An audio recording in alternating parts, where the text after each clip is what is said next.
Hello, and welcome to Shirley Storytime. Today's story is called Chester Learns to Fly. The author and illustrator is Carol Hopkins. This story is just one of many books about all sorts of animals. In this book, Chester the caterpillar wishes he could fly, but he's afraid. When Peep comes to the rescue, things don't go exactly as planned. Do you want to see if Chester ever learns to fly? Ready? Let's go. Peep was out and about enjoying the day when he noticed Chester in the garden, looking very sad. "What's wrong, Chester?" Peep asked as he flew down to rest next to his friend. Chester sighed. "I wish I could fly like you, but I'm afraid." Peep said to Chester, "You have to have wings to fly."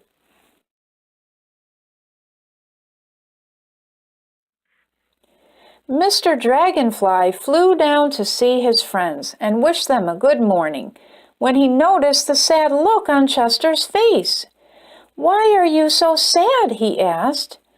Chester replied, "I want to fly like everyone else, but I'm afraid." Mr. Dragonfly replied, "Oh, you will soon become a beautiful butterfly with wings. Then flying will come naturally to you."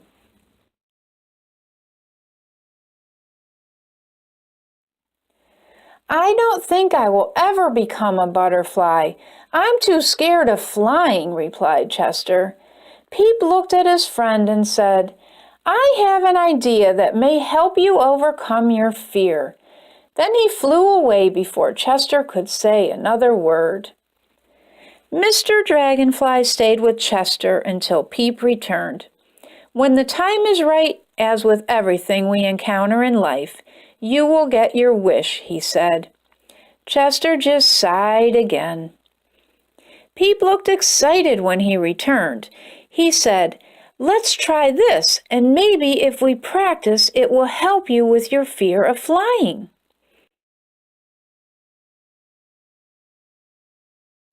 Chester's eyes opened wide when he saw that Peep had brought special wings he had made out of flowers, and there was a harness just big enough for a caterpillar. Peep explained to Chester that he would hold on to the harness and fly him around so that he could feel how it felt to soar through the air. "Do you think this will work?" Chester asked. Peep replied, "If not, we will try something else."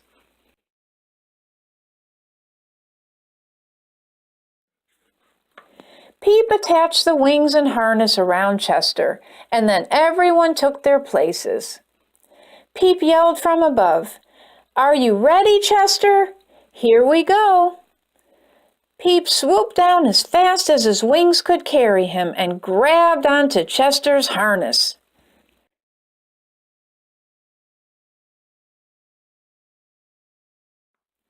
Peep tried his best to lift Chester.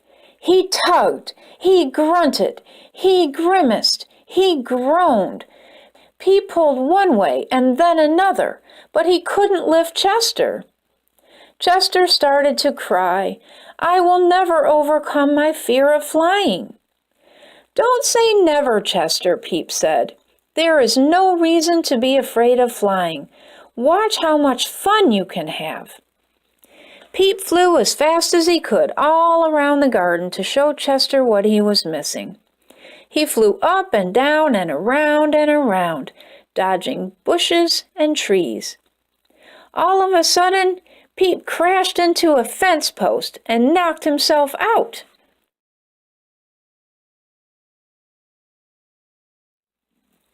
Chester froze with fear while Mr. Dragonfly rushed over to check on Peep. "Are you all right?" he asked. Peep replied, "Yes, but I messed up my feathers a little."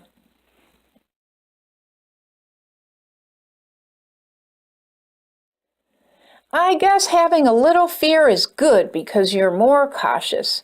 Showing off is dangerous and causes accidents. I could have broken my wing and would never be able to fly again. Peep's crash was too much excitement for one day for Chester, so he decided to get into his cocoon and go to sleep.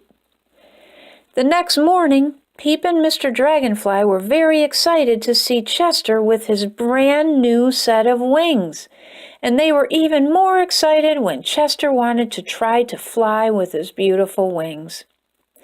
After a couple of tries, Chester found himself soaring through the air, just like his friends.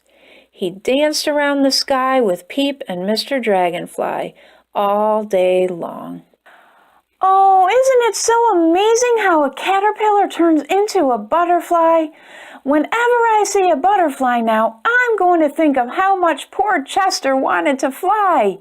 And that silly Peep certainly learned that being a show-off can lead to trouble, didn't he? If you like this story, be sure to tell your friends, and you can go to our website at curlyshirleystorytime.com to learn how you can get your own copy. And don't forget about all the other books in the series about Peep and many other animals and adventures. The author also has coloring books and other cool things you can do too. Get the link to the website at curlyshirleystorytime.com so you can check it out. Be sure to subscribe so you can see all the Curly Shirley Storytimes, and give me a thumbs up below the video if you liked it. That's all for now. Thanks so much for joining me, and I'll see you next time. Bye.